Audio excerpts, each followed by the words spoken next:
Osman gitsin. Güdökü sen bir uton sıvı adamay. Ne molla isma ne mollu. Bir uton uton. Ne mi yırtık yerim mi ton oluyor? Ne emedin tonma? İlim cümdüne elim sokmanı ton. İyi bak işte Osman özüyüm direkt soktum lay. Yok öyle sokma ne lekenin darı uton sen o uton. Çağılmadan o öyle ton. Men ne mi utonoy no? Çünkü diye ketenge de yok şunun ton. Anlama her ben sana koş kaydık dere. Gayret benim yok ayda işim şundan. Dur hav sen öyle aytmalar. Sen men diye bir kaytalamalı. Ne mi diysen kaytarayım? Men ne mi diysen şunu kaytala. Bunu söylemiyor. Mal ya. Böyle yani. Ayra o sikeyim yerine. Başladı onu. Başladı onu. Diyor şoför olup maz maşin sürse değil. Baydanım. Diyeden bir şoför baba. Sikeyim.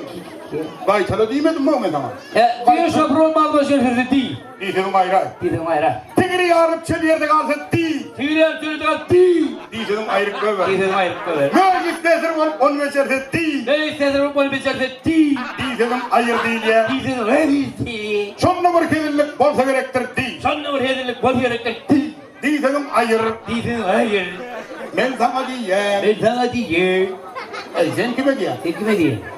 Ben sana diye ne Ben sana diye ne diyeyim? Ay bars kılaf. Bana çıkar. Kim çıkmadı? Kim çıkmadı? Kim çıkmadı? Kim çıkmadı?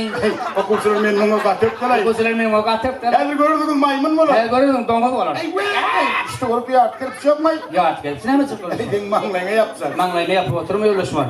Aşağı Halipa. Senin altını geçirer ya. Şöyle mi? Halipa.